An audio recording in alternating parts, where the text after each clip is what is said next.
Seja bem-vindo 2026, seja bem-vindo a 2026 e ao nosso podcast Lapida, um espaço que a partir de agora é dedicado unicamente para ajudar você que vai acompanhar os episódios aqui do nosso programa a encontrar referências para ter melhor comportamento, para ter melhores ações, escolhas na sua vida. 2026 chegou e é natural sempre no começo do ano as pessoas falarem sobre lista do que fazer, planejamento, sonhos, atividades que vão querer realizar, cumprir ao longo do novo ano. Mas pouquíssimas pessoas pensam em criar uma estrutura, uma base, para garantir que isso tudo realmente aconteça, que os sonhos planejados se tornem reais. E aí, para ajudar a pensar um pouquinho mais sobre isso, nós convidamos um psicólogo especialista em logoterapia para nos ajudar a entender sobre maturidade. É possível amadurecer sem endurecer? E esse profissional que eu estou dizendo e apresento a vocês aqui é o Luiz Thoman, como eu disse, é psicólogo especialista em logoterapia. Luiz, seja bem-vindo. Obrigado, Valdinei, pelo teu convite, pelo teu saudoso convite. É uma alegria estar aqui e é isso. Me formei lá em 2009 em psicologia e também sou especialista em avaliação psicológica, trabalhei um tempo aí nessa área, mas depois de eventos da vida que nós vamos comentar no decorrer do contexto aqui, eu conheci a logoterapia do Dr. Viktor Frankl. E é isso que a logoterapia é a terapia que fala muito sobre sentido da vida, Luiz. Isso aí, é uma terapia voltada para o sentido da vida. Esse é o tema central da logoterapia. Logos é sentido, né?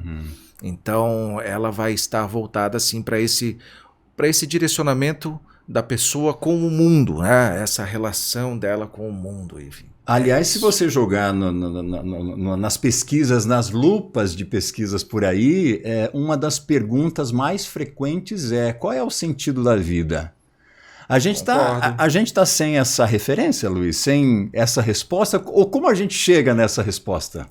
Sabe, Valdinei, a gente pode dizer que sim, que essa referência talvez tenha se perdido de uns anos para cá.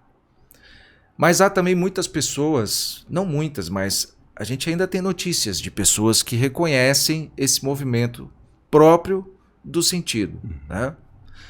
Mas num contexto amplo, com o aumento de ansiedade, aumento de depressão, aumento de divórcio, diminuição de novos casamentos, agressões, enfim, nas notícias a gente percebe que as pessoas parecem que não estão tendo notícias de como se viver bem. Isso é um fato. Viver bem. Eu vou pegar esse gancho, Luiz, para já fazer a primeira pergunta sobre o nosso tema, claro. Que sentido da vida está atrelado à maturidade, nesse caso, maturidade emocional. É possível hoje, com tudo que a gente vive, com tudo que a gente se depara aqui em termos de comportamento humano, nós amadurecermos sem enrijecermos? Não só é possível, mas a maturidade ela vai exatamente levar a gente para um processo oposto ao do enrijecer-se. Muito pelo contrário, quanto mais madura for a pessoa, mais aberta ela vai estar, mais flexível, mais resiliente, mais consciente, né? Ou seja, mais bonita ela se apresenta para os outros. É como uma pedra vulgar, que quando lapidada serve para muitas outras coisas, né? Esse é a ideia de amadurecer, um eixo central, um conceito central de maturidade. É a gente tirar essa casca, nos formar alguém melhor e não pior. Não endurecendo, mas sim servindo mais, com mais fluidez. Tal qual a pedra vulgar que eu falei. Né? Você tira as arestas e serve para muitas outras coisas, além de ser banhada só pelo rio, né? E isso não está atrelado exclusivamente ao processo biológico, ao processo de idade. Ou quanto mais velho, mais amadurecido. Não, ele amadurece quando fica mais velho. Passou dos 18, parece que essa responsabilidade já começa a chegar, você já é cobrado para amadurecer, dar respostas de alguém maduro. Como que é esse processo? Está atrelado essa maturidade realmente à cronologia ou não? É engano pensar assim. A gente pode dizer que seria um engano pensar assim. Por mais que a nossa cultura mostre que esse seria um processo natural da vida, e sabe também, Valdinei, vamos pegar aqui a nossa geração, né? A gente olha para trás, vê os nossos avós, né? Pessoas tão maduras, né? Atentas. Bom, eu tive um avô muito atento, né? Os dois que tive foram assim. Mas quando a gente estuda com afinco o tema maturidade, os próprios teóricos vão dizer que não há uma correlação positiva entre envelhecer e amadurecer, né? Porque assim como há pessoas de mais idade tendo comportamentos que não deveriam, né? A gente tem jovens tendo comportamentos que nos assustam pela grandiosidade das coisas que muitas vezes fazem. Então, não dá para fazer uma correlação positiva, não há estudos que correlacionam bem isso. E há exemplo também, né? A gente tem um caso de um senhor de uma cidade próxima, de 83 anos, que esperávamos ter amadurecido com 80 e poucos anos de idade, né? Mas ele abusou da neta de 13 e a engravidou, né? Então assim, peraí. Será que realmente envelhecer favorece o processo de maturidade? A gente percebe que não. E nesse caso que você mencionou desse senhor de mais de 80 anos que cometeu esse crime absurdo. É um absurdo. Absurdo. É um retrocesso de maturidade ou a gente, com esse caso isolado, a gente pode entender que dentro do comportamento humano esse cidadão chegou a amadurecer, mas em algum momento algo nele retrocedeu em termos de maturidade. Quando nós atingimos maturidade, abre-se espaço, margem para retroceder ou não? Muito bacana o que você levantou, porque só trazendo uma visão para a gente já passar a entender o termo, né? O que é maturidade, né? Para quem nos escuta, né? Valdinei, a maturidade, ela não seria um caminho aonde eu corro do meu celular ao seu e ali eu amadureço. E quando eu chegar ali, está pronto. A maturidade, ela é o processo da caminhada. É o caminhar em si. Como diz uma frase de um poeta espanhol, não lembro o nome dele agora, ele diz assim: caminhante, não há caminho, faça o caminho ao andar. Então, quando a gente percebe os estudos sobre maturidade, os teóricos e os filósofos e os pensadores que trataram do tema com grande profundidade, a gente percebe que eles tocam muito nesse conceito de a maturidade não é um fim, não é o fim a ser alcançado. A maturidade, ela é próprio processo de você se transformar em alguém melhor, de você se formar alguém melhor. E o que seria esse alguém melhor? Esse alguém melhor é aquele que, na realidade em que se encontra, não importando a profissão que se tem, mas no contexto da circunstância em que ele está, ele serve bem à circunstância que já se apresenta para ele. Então, se ele tem uma função, por exemplo, você é comunicador, eu sou psicólogo, você é um excelente comunicador, talvez eu seja um bom psicólogo, mas, além disso, você tem demandas que fogem ao aspecto da comunicação, como tu tem a sua casa, tu tem a sua família, tu tem os seus irmãos, tu tem as pessoas que tu encontra na rua, tu tem o teu momento próprio de solidão. E é nesse movimento de se relacionar com as coisas que estão na realidade, instaladas ao nosso redor, quanto melhor é a minha relação com essas coisas, quando eu passo a tornar aquilo melhor do que é, desde que seja a pintura de uma parede, que está lá chamando, gritando para que eu limpe, para que eu pinte, para que eu a melhore, é ali que a gente percebe a maturidade acontecendo. Então ela é uma disposição do ser em querer dar de si o melhor que puder para melhorar a circunstância que está ao seu redor. Então, esse senhor, por exemplo, seria mais maduro se ele olhasse para essa neta e a tratasse da forma como ela deveria ser tratada.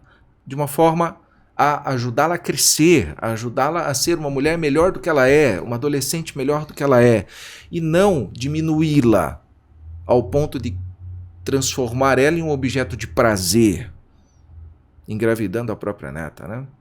Exato. Então, Cruel. não é um fim a maturidade, a gente vê ela no movimento da pessoa, no contato com as coisas que a cercam, né? Mas aí para a pessoa entrar nesse movimento, Luiz, o que é preciso acontecer? Que tipo de aprendizado?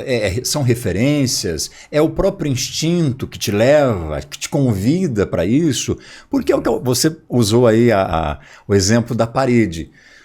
Muita gente olha para uma parede que está lá gritando, pedindo para uma camada de tinta, uma demão de tinta, mas vai passar, é só uma parede, não consegue perceber, não consegue, por mais que talvez esteja sendo convidado, mas não tem esse estímulo natural.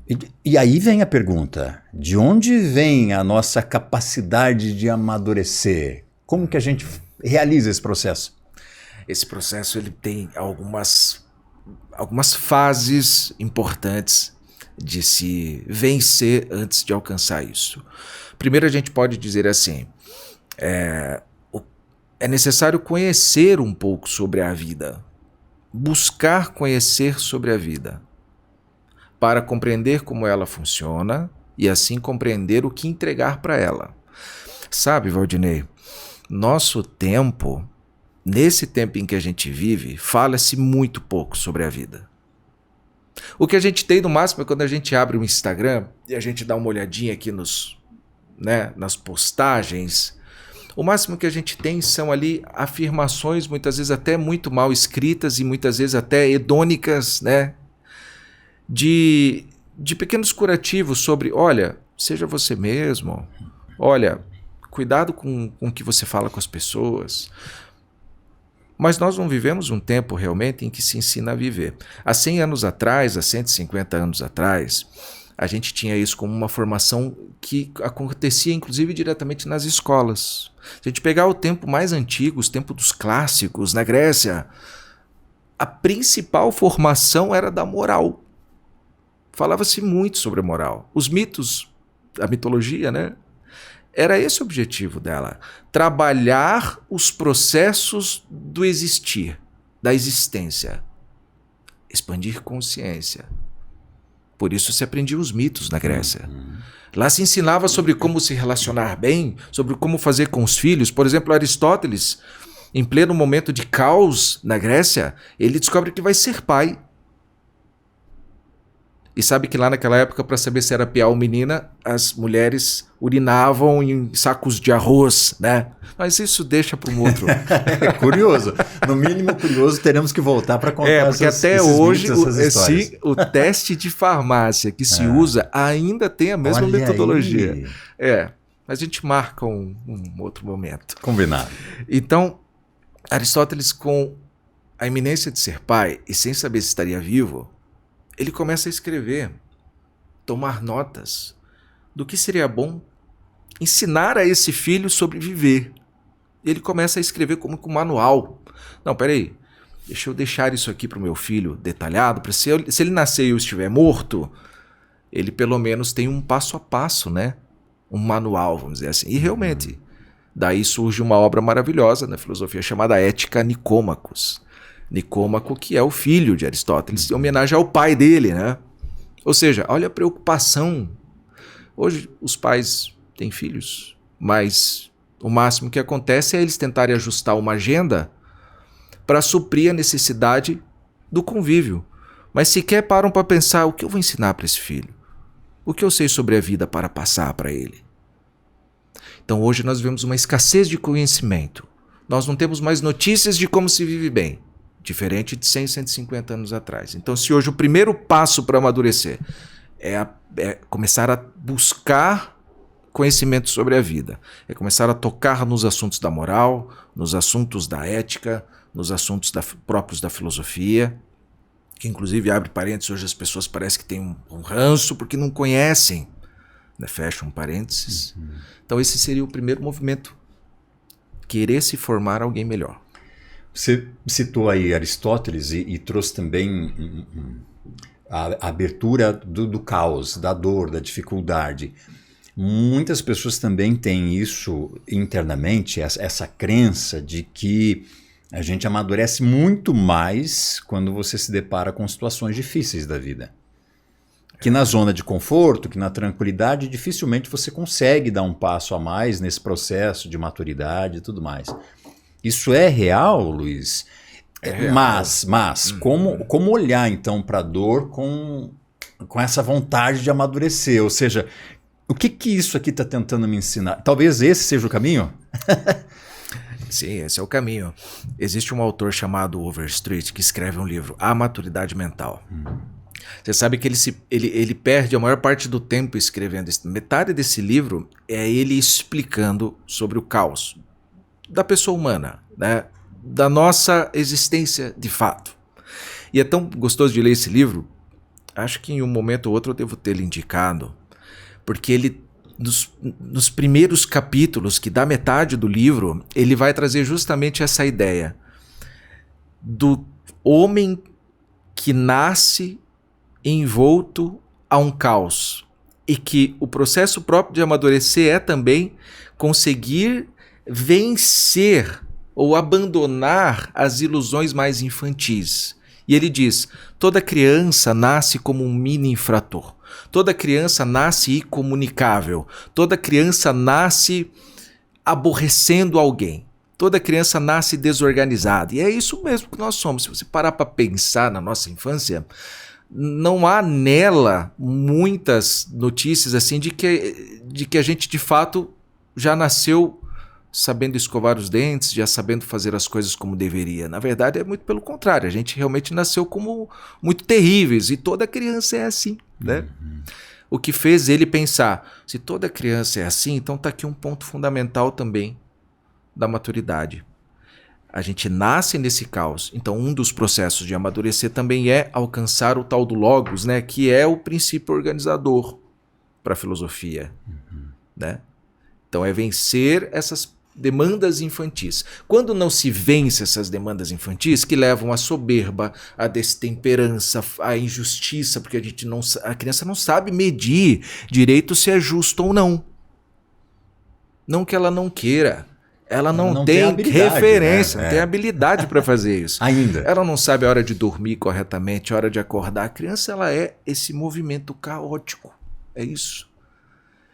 E se em algum momento da vida ela não tocar conhecimentos que a organizam, que deveriam vir dos seus pais, ela cresce assim. E aí ele diz, uma das coisas mais terríveis da vida é a gente perceber um homem de 40, 50 com traços infantis.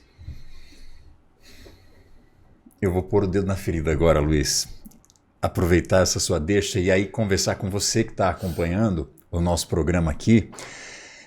Acabamos de começar o ano, estamos na primeira semana de 2026. Você já se perguntou em que estágio de amadurecimento você está? E aí, por que eu questiono isso, Luiz? Porque existe uma pergunta agora, nesse comecinho de ano, para a gente se fazer e pelo menos ter uma régua ali para fazer uma medida de que nível, que grau de amadurecimento a gente está. Ok, que não tem uma receita, né, pronta e acabada, acredito que para isso, mas nos dê dentro do teu conhecimento uma luz para poder medir como estamos nessa caminhada, nessa jornada. Existe algum questionamento que nós podemos fazer agora, nesse comecinho de ano, para entender onde é que nós estamos? Existe, Valdir. A gente pode pegar, deixa eu pensar no exemplo, que tal assim, você comentou a maturidade, e você comentou de uma forma muito ajustada, assim, muito bom que você falou, vou trazer de volta. Diante dos desafios da vida, das tensões da vida, é realmente onde a gente percebe o maior ou menor nível de maturidade da pessoa. É mais fácil de medir a maturidade quando a gente está diante de um desafio, isso é um fato mesmo. Né? Certo. Quando a vida está esticando, quando a vida está nos cobrando, quando a gente não consegue lá descansar, quando a gente está com a cabeça borbulhando, né? Ou seja, você tem todas as possibilidades para explodir, para desanimar, para abandonar tudo. Isso. E você está ali diante da tensão, do estresse, das cobranças, tendo que responder a elas.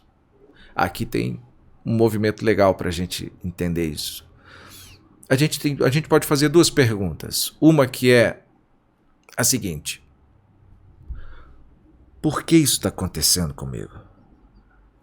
Pá. Essa é uma pergunta. A outra é: o que eu faço com isso agora? Essa é outra pergunta. Então a primeira: o que está acontecendo comigo? Puxa vida, até soltar um palavrão aqui sem querer. Essa pergunta, ela leva... As pessoas que estão nos acompanhando aqui estão nesse processo de amadurecimento. Muitas já evoluíram muito. Vão respeitar e entender demais. Quando eu me pergunto e eu me questiono por que isso está acontecendo comigo, eu não estou questionando a mim, eu estou questionando o mundo. Como se o mundo estivesse me maltratando. Como se eu não merecesse passar por aquilo. Então é uma pergunta autocentrada. Eu estou me sentindo injustiçado. Por que está acontecendo comigo? Porra, de novo isso comigo? Então essa pergunta revela uma imaturidade. Porque é o mesmo movimento infantil, né? É o mesmo movimento das crianças, né? Quando são injustiçadas, assim. Elas não expandem para compreender o que aquilo quer ensinar a elas. Elas simplesmente confrontam aquela realidade. Caramba, por que isso? Né? Isso é injusto. E é normal que a criança faça isso. Então, diante dos desafios, se surge essa pergunta autocentrada de julgar o mundo, questionar o mundo, aqui está um sinal. Tu ainda tem que amadurecer esse aspecto mais infantil. Tem que buscar mais conhecimento sobre a vida. Por quê? Porque ela, ao invés de diminuir o sofrimento que tu tá vivendo, ela tá aumentando. E aí uma frase para os que acompanham aqui. Sempre que você se pôr no centro das situações, o sofrimento aumenta. E a maturidade ela vai convidar a fazer exatamente o movimento oposto. Ela não vai questionar o sofrimento, ela vai entender que o sofrimento é um convite para nós sermos pessoas melhores. Então, quando o sofrimento bate à porta, a ideia não é sofrer mais com aquilo e se eu me autocentrar, me ensimesmar, eu vou ampliar esse sofrimento ao ponto de gerar revolta. A maturidade é um movimento oposto ao da revolta. É o movimento da responsabilidade e não da revolta. E o que é a responsabilidade? É o olhar para aquilo como um convite, como uma pergunta da vida. O que tu vai fazer com isso agora? É a vida nos falando. Olha, meu amigo, tá aqui. Agora eu quero saber para onde você vai. Porque isso daqui eu estou pondo diante de você como um teste para ver o que você aprendeu até aqui.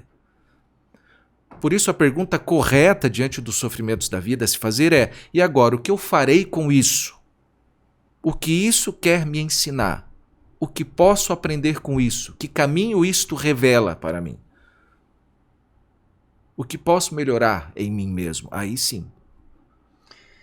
Porque eu estou respondendo a pergunta da vida. Eu vejo o sofrimento como uma pergunta. E eu vou então decidir responder, não questionar o sofrimento, mas responder a ele. Puxa, talvez isso esteja me desejando que eu faça isso. Entende? Entendi, Luiz. E aí estava pensando aqui também, na nossa contemporaneidade, o que acontece? Rede social, nós temos tribunais espalhados, onde quer que você vá. E as pessoas usando o sofrimento como promoção.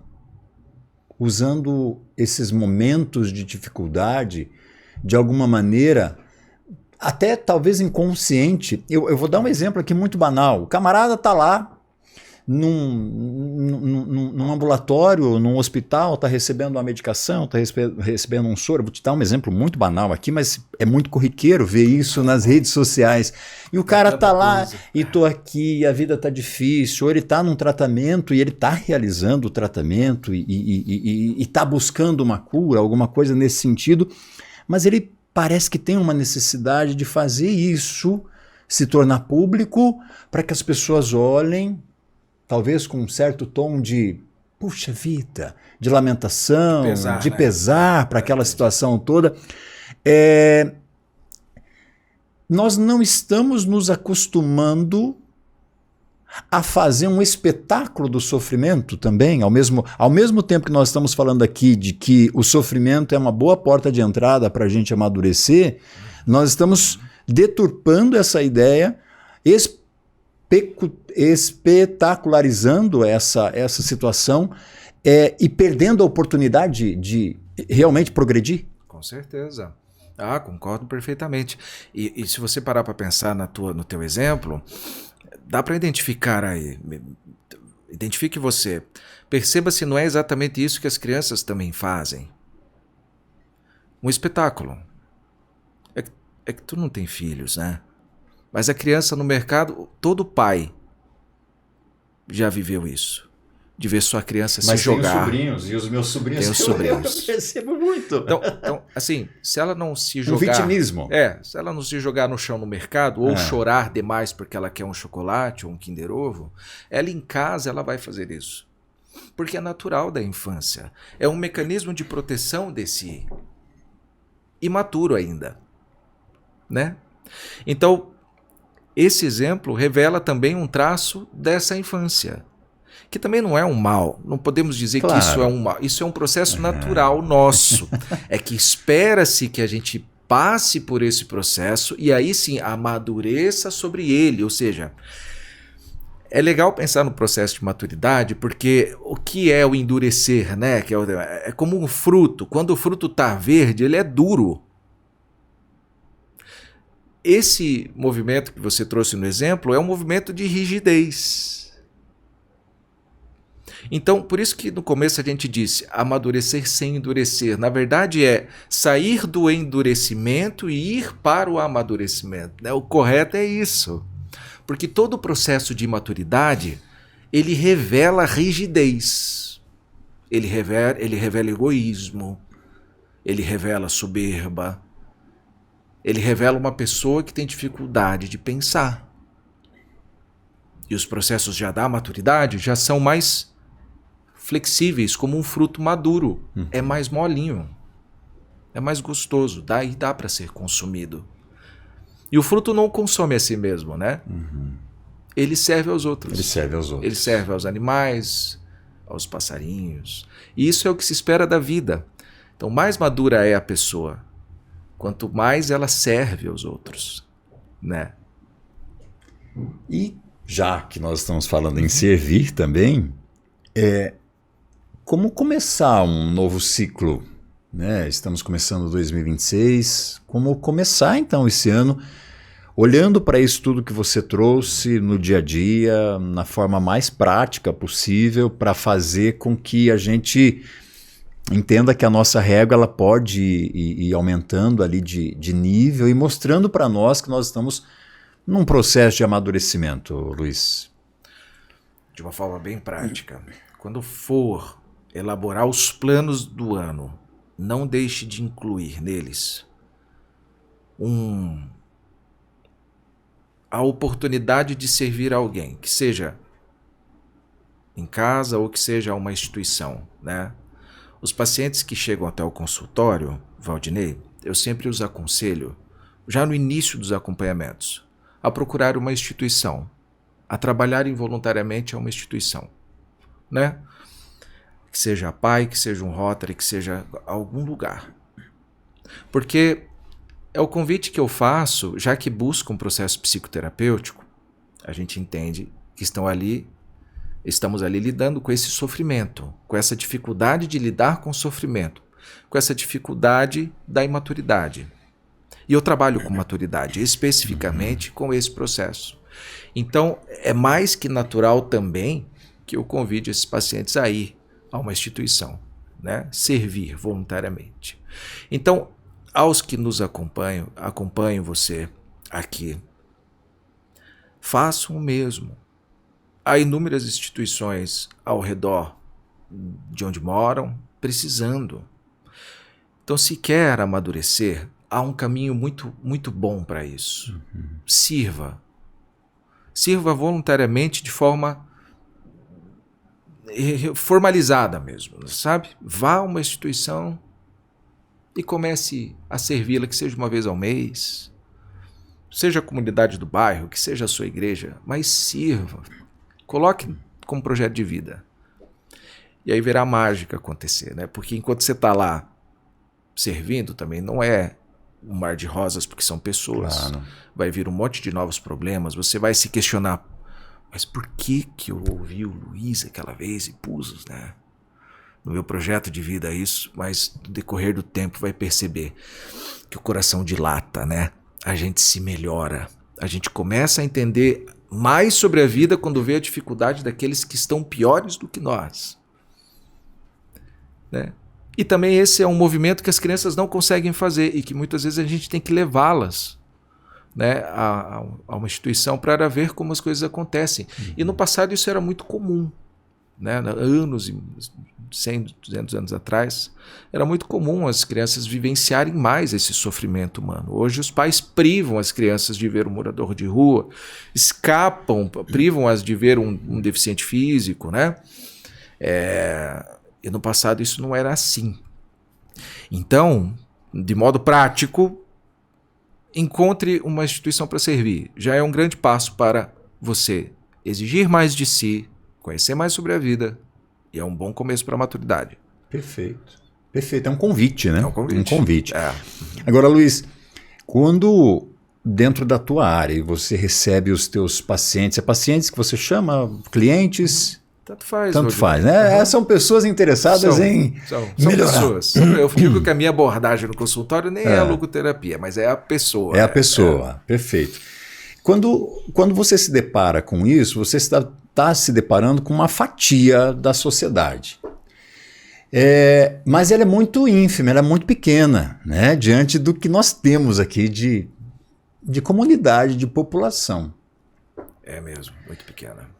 Nós precisamos caminhar muito ainda, Luiz. Eu digo, a humanidade tá em que nível? Assim, se você tivesse que dizer, olha, uma porcentagem, chutar uma porcentagem de pessoas que realmente estão preocupadas em amadurecer, que estão fazendo esse movimento consciente, porque uma coisa, pelo que eu entendi aqui, é o processo natural, inconsciente, que você vai adquirindo ao longo das suas experiências, da sua vida. O outro é o lado que você busca. Porque você começa a se sentir desconfortável em algum nível, então isso é um convite também para você buscar respostas, referências para você poder amadurecer. Mas qual é a realidade hoje da nossa humanidade em termos de maturidade? Que bacana essa pergunta.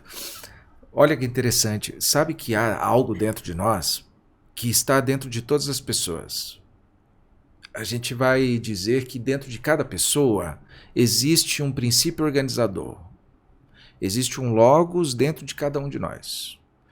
Uma voz que fala, que clama em busca do bem, da verdade e da bondade. Aqui tem algo que a gente não pode negar que existe. E quem é pai também vai saber sobre isso. Nossas crianças, nós quando éramos crianças, ninguém precisa em nenhum momento nos ensinar o que é o bem e o que é o mal. A gente já sabe o que é, desde bebê. O que é um bem, o que é um mal, é facilmente identificado por nós. Verdade e mentira, a gente sabe distinguir. E o belo do feio, a gente também distingue. Não estamos falando aqui de belo e feio esteticamente falando, mas aquilo que está organizado, que facilita, aquilo que está em desordem. Isso é natural da pessoa humana. Os filósofos dizem que são os três transcendentais, que sempre estão à disposição da gente e sempre estão nos convocando. Então, toda vez que a gente deita no travesseiro, todas as pessoas no mundo deitam a cabeça no travesseiro e em algum momento questionam algo sobre a vida. Será que está certo? Será que é por aqui? todas as pessoas querem uma vida melhor. Até o que está preso. Talvez ele fez um mal para a tua família, por exemplo, buscando um bem para a família dele.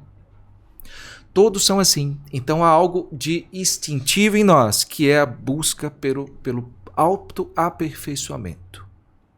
Isso é da pessoa humana, próprio da nossa natureza racional. Agora, essa voz nunca cessa. Ela sempre chama. E quando não encontramos referência na vida, notícias de como se vive bem, ela não para de falar.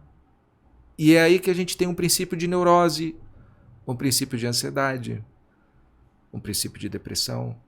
Porque ao mesmo tempo eu estou levantando indagações sobre a vida, mas eu não tenho referências que sustentem ou que me forneçam direção.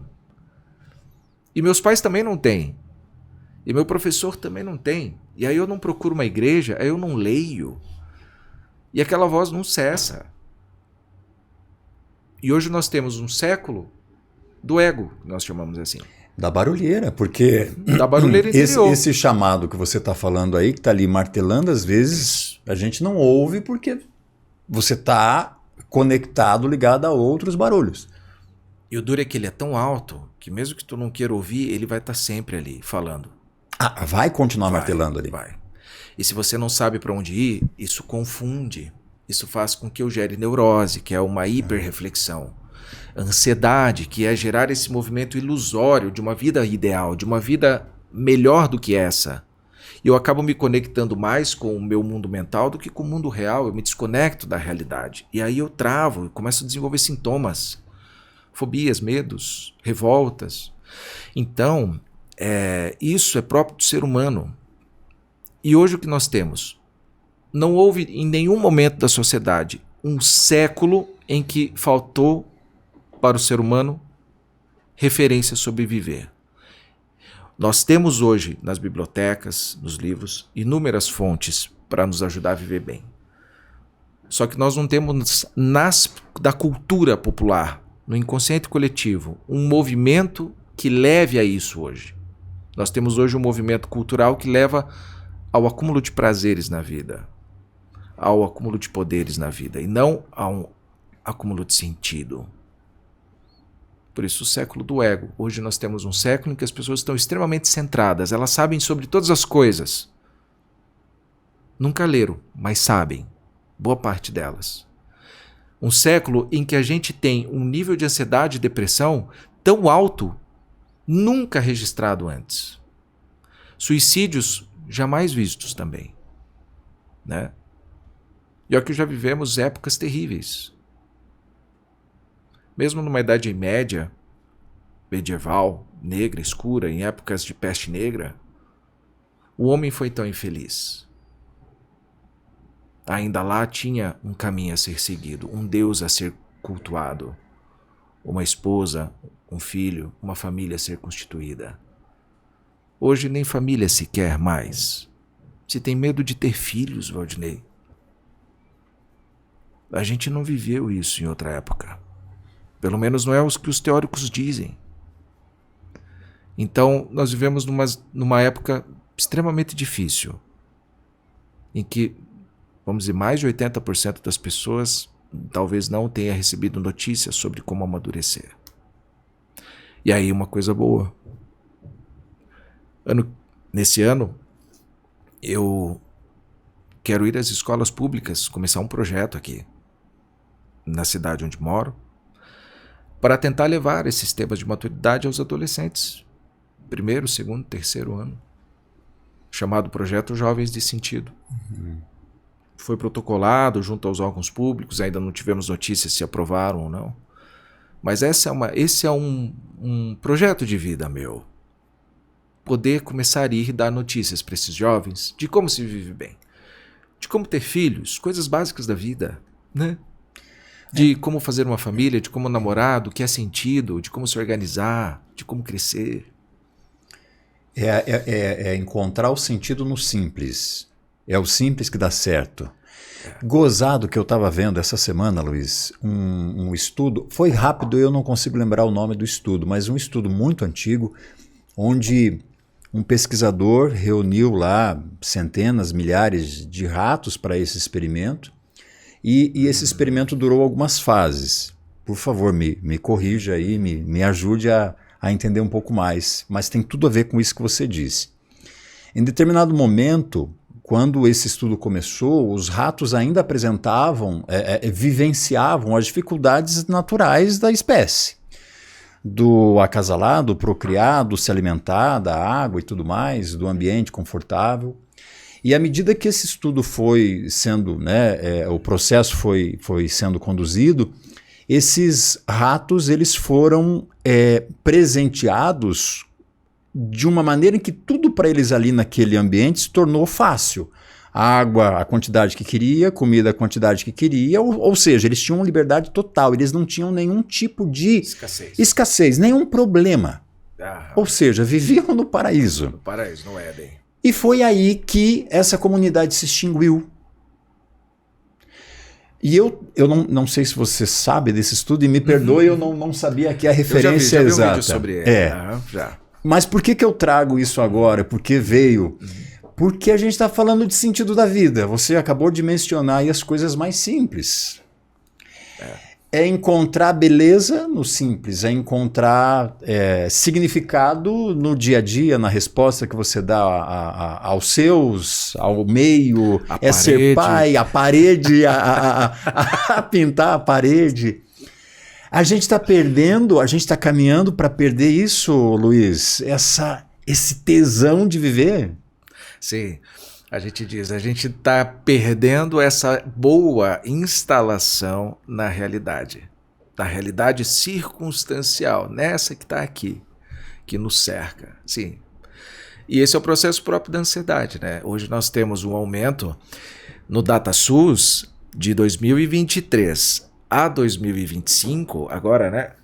O ano que passou, a gente tem um aumento de 86% no diagnóstico de quadros de ansiedade, né? E a ansiedade, ela é esse processo de você perceber que a pessoa, ela não está conseguindo se instalar na realidade presente. E ela passa a vivenciar uma realidade de ilusões, né? Num mundo cercado de ilusões, criado por habilidades próprias humanas também, como a criatividade, a curiosidade. E aqui está a revelação de que a gente realmente tem hoje uma cultura que não se instala bem na realidade. Pegar um conceito de maturidade legal para quem nos escuta, pegando todos os teóricos, tudo, a gente consegue resumir um conceito amplo sobre maturidade, assim, que é muito interessante de partilhar. Vamos dizer assim, o que é maturidade então diante disso tudo? A gente pode dizer que a pessoa madura é aquela que está à altura do que a vida lhe pede. À altura da sujeira da parede. É aquela que consegue ver o que está perto, mas sem perder o que está longe, e ver o que está longe sem perder o que está perto.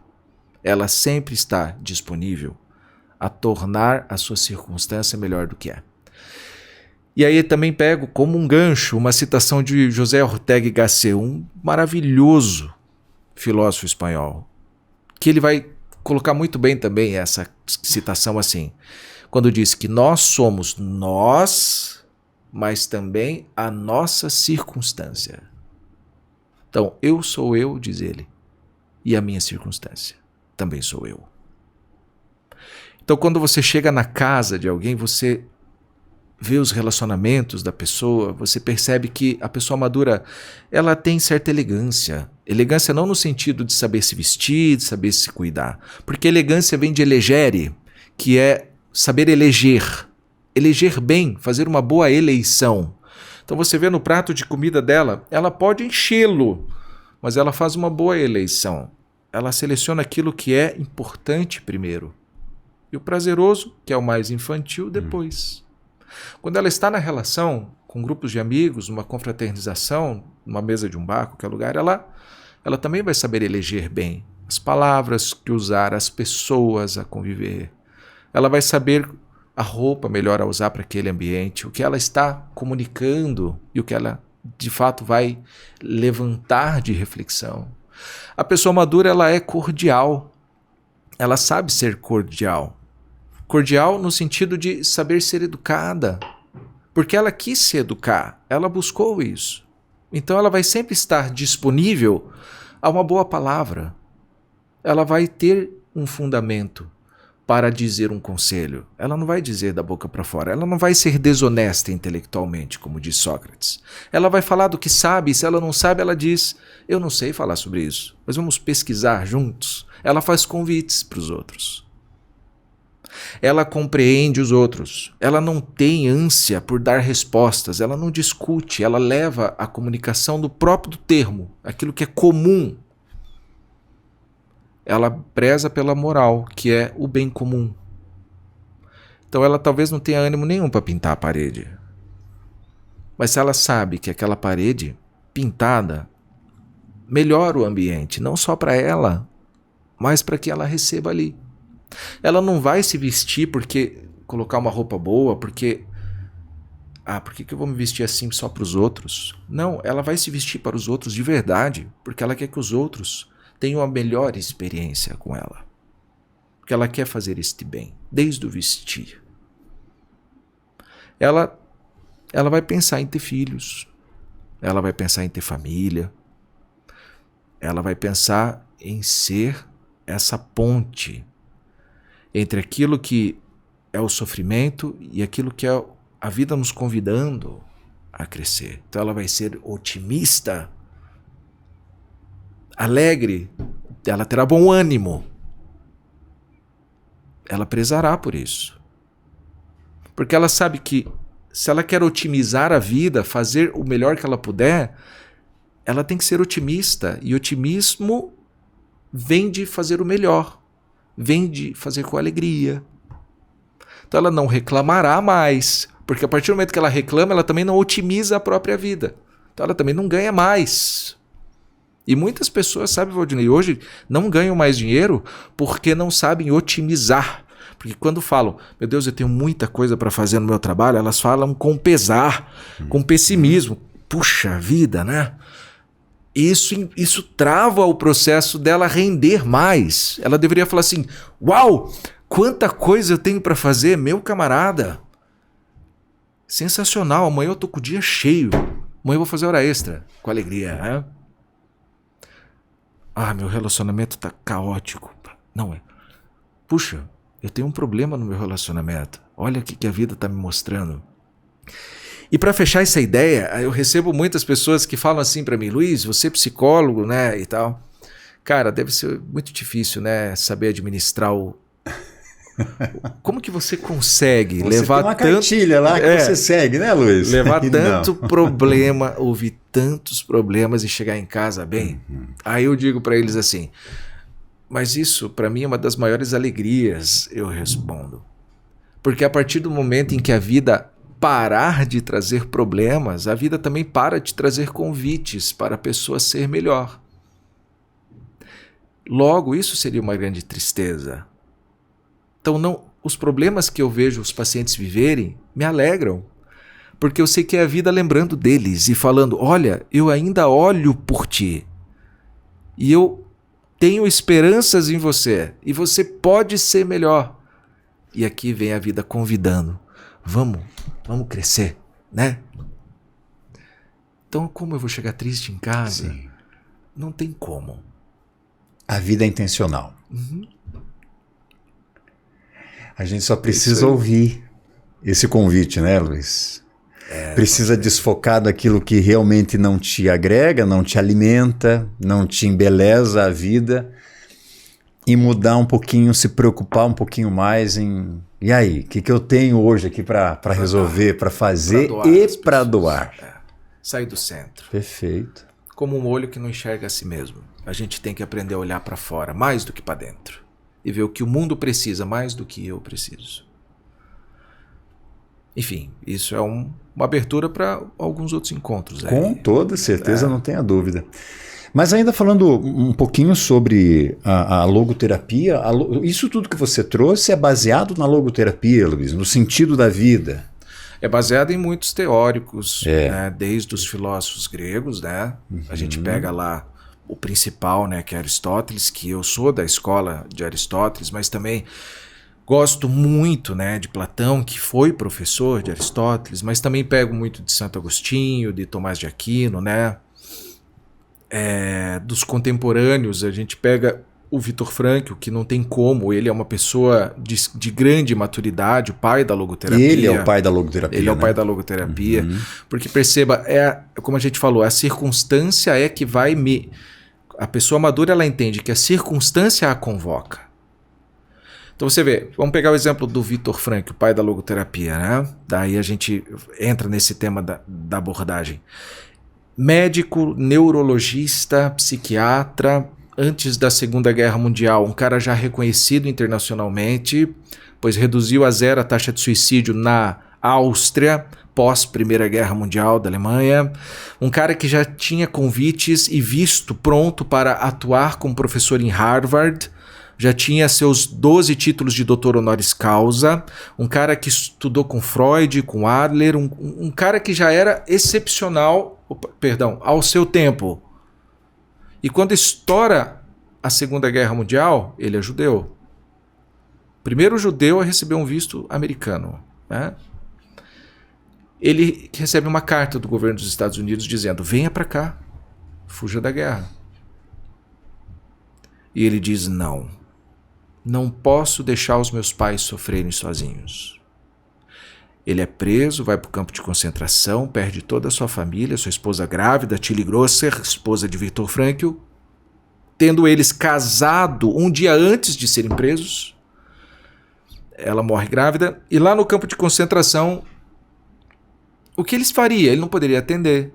Ele ia exercer sua profissão de médico aonde lá? Em que momento? Sendo que ele foi convidado a quebrar pedras. Exato. Quando ele é chamado a quebrar pedras, ele faz a melhor quebrada de pedras que ele pode. Quando ele é chamado a puxar pedra, ele puxa da melhor forma.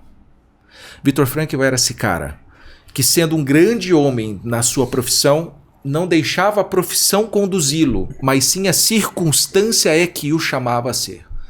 E não importava a circunstância, ele tomava a melhor atitude. Se eu tenho que quebrar pedra, então bora lá, vamos quebrar pedra. Lá dentro do campo de concentração, ele tem uma oportunidade de fugir.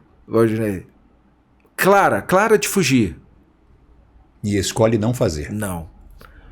Porque ele tinha um colega lá dentro, um prisioneiro, que só partilhava as suas dores com ele. E ele sabia que se ele fugisse, esse homem ia se suicidar. E ele retrocede e diz: eu preciso ficar.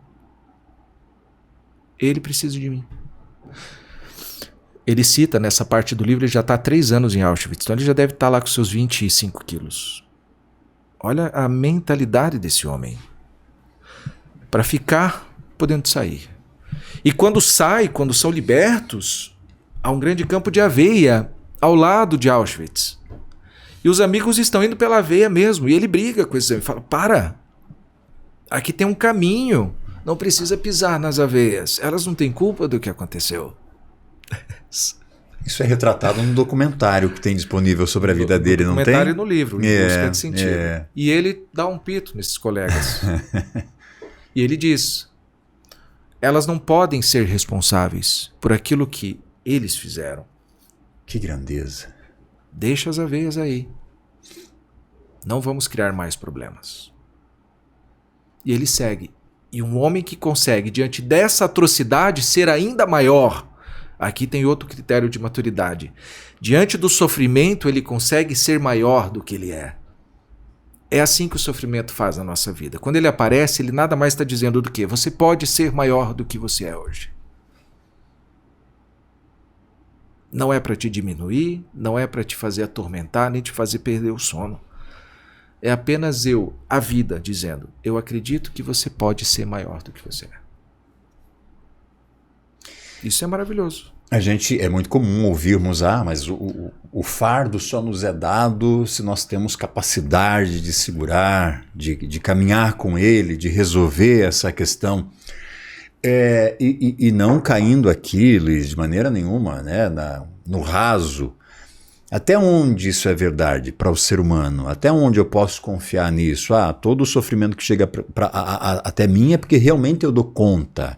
Eu consigo, né, ressignificar isso. Como pensar essa expressão tão difundida? Valdinei, talvez seja só um erro simbólico. Nós colocamos a ideia de fardo, a gente coloca a ideia de peso e simbolizamos como uma caixa gigante que a gente não consegue carregar, ou uma pedra gigante que a gente não consegue carregar. Viktor Frankl, parênteses agora, você falou da logoterapia, né? Agora pensa comigo, diante dessa história, como não se interessar pela logoterapia, né? Quando eu li esse livro, eu passava por um momento de extrema dificuldade familiar. Meu pai estava com esclerose lateral amiotrófica. Eu passava por isso na época. Minha esposa estava grávida da Helena. Então eu estava envolto a esses movimentos todos. Foi aí que eu despertei para o consultório para a logoterapia e deixei meu trabalho de avaliador, de perito, que eu exercia perícias, para o Detran, para a Polícia Federal e tudo mais. E migro para a psicologia clínica, com base no sofrimento que eu mesmo vivi. Olhando meu pai hoje sem saber se ele estaria aqui amanhã, com um respirador na garganta, sem mexer nada, e minha esposa grávida, e minha mãe deprimida, e minha irmã passando por problemas de divórcio, Maria da Penha e tudo mais. Então, fecha parênteses, por isso a logoterapia. Né? Mas então, que tem a ver com o fardo que eu acabei de trazer. Vamos pensar assim, né? Quando a gente simboliza formas, a gente tem que tomar muito cuidado com essa função nossa de criar e imaginar, porque isso gera ansiedade, que é uma função infantil, né? Vamos pegar o mundo da criança é lúdico, né? É um mundo lúdico, fantasioso e tal. Isso é importante para o nosso crescimento também, mas lembrando que o adulto ele tem que se instalar na realidade. Então, ou seja, eu posso levar o meu pensamento a esta imagem de um fardo, de uma pedra, de uma caixa muito maior do que a minha força. Ok, mas eu também tenho que lembrar da realidade que me cerca. Realmente eu tenho que saber o meu tamanho. E se eu não tenho tamanho para resolver aquele problema, que eu busque crescer então. E depois eu volte a tocar naquele problema. Se eu não consigo lidar com a perca e com a morte, se eu tenho meu pai adoecido para morrer, é minha responsabilidade buscar conhecer mais sobre a morte.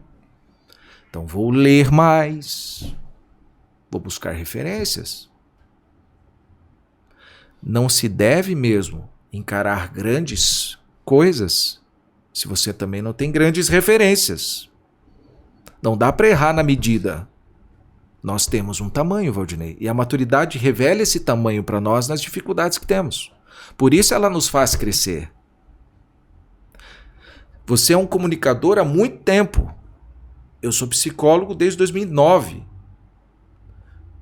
Você não iria inaugurar um programa como esse, maravilhoso, se você não tivesse referências suficientes, técnicas suficientes, desenvoltura suficiente, experiência suficiente, provas sociais suficientes. Hoje é muito melhor do que se você tivesse feito isso lá no início, quando você estava na rádio. Ou seja, você cresceu de tamanho. O projeto ele tem um tamanho, nós também precisamos crescer. Eu tenho vontade de abrir um Instituto de Formação Humana, o Instituto Amar, mas eu programei ele para daqui 10 anos, porque eu sei que hoje eu não tenho tamanho para ele. Então eu estou construindo o meu tamanho, estou lendo mais, estou estudando mais, estou me desenvolvendo, para quem sabe ter tamanho de fazer. Tem muitas pessoas que querem ter filhos, mas talvez não tenham tamanho para isso. Então vamos ler mais, vamos buscar conhecer mais sobre essa realidade. Conviver mais com quem já tem, né? E assim ir aumentando o nosso tamanho. Por isso é tão bom, como eu falei anteriormente, para esse ano, 2026, vamos começar um caminho de maturidade? Então um caminho muito bom, que é adequado ao meu tamanho, é servir. Começa servindo a igreja do bairro, a comunidade, a PAI, sei lá, uma instituição. Sempre tem alguém. Vai lá e começa a servir mais. Bom, começa a servir a sua própria família. Se você é marido, se você é mulher, se você tem filhos ou não, se você tem mãe e pai, comece a dar a eles um café da manhã todo dia. Está ótimo já. Mas exija sempre de si. Busque se formar alguém melhor, busque crescer de tamanho. A pessoa madura está atenta. Se o problema vem e eu não tenho tamanho, ela não dirá para si mesma, isso não é para mim. Ela dirá, aqui está um grande desafio, aqui está um problema para chamar de meu. Eu vou correr atrás de tentar entender sobre isso. Entende? Seria um masoquismo, né? A gente tentar fazer algo que a gente não tem tamanho para fazer. E Viktor Frankl fala sobre isso. Não assuma problemas que são evitáveis à toa. Não gaste a vida à toa assim. Consuma bem a sua vida, não se poupe, porque se poupar é se perder. Nunca se poupe, mas entenda o teu tamanho, a tua medida e busque sempre ser maior, né? Esticar de tamanho. Perfeito. Eu espero... É profundo, né? É profundo. Não, tudo que você trouxe até aqui é muito profundo, porém profundo. Muito lógico, muito... É sensorial, é analítico, é profundo, mas é palpável ao mesmo tempo, porque está tudo aqui para a gente escolher mudar o comportamento.